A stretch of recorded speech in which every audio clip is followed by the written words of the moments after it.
James Allen has collected a photographic record of racial violence in the South. For the past 20 years, he's found horrifying pictures in the family albums of ordinary Southern homes. Many are postcards that were mass-produced as souvenirs.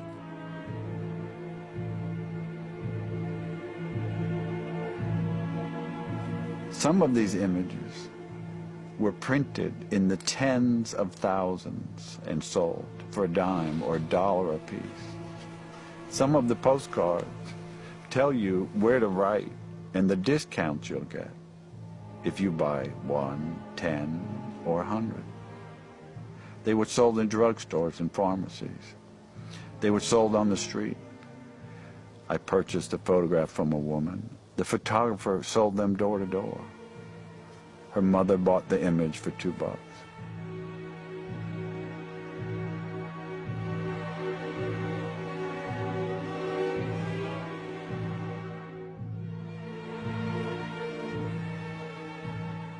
A murder that is of particular interest to me was of a 17-year-old boy by the name of Jess Washington in Waco, Texas, in 1916.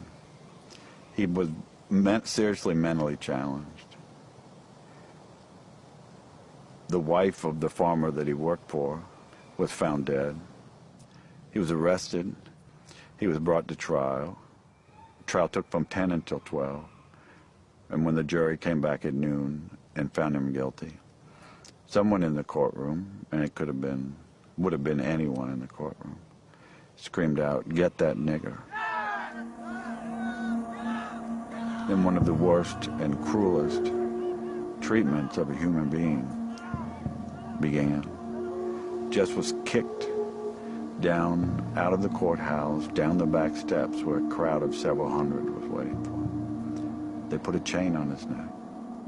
There were 16,000 people crowding the street to watch this boy be tortured. Jess was tied to the chain over a branch of a tree. The fire was started.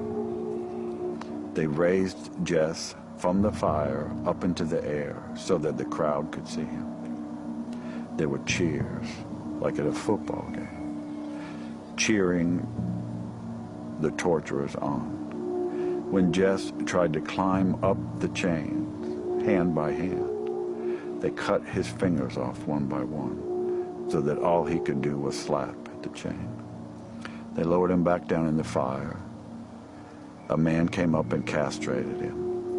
Another man kept a pole so that he couldn't crawl out of the fire. And time and again, they pulled him up to keep him from dying so that the crowd could be satisfied, until he finally died.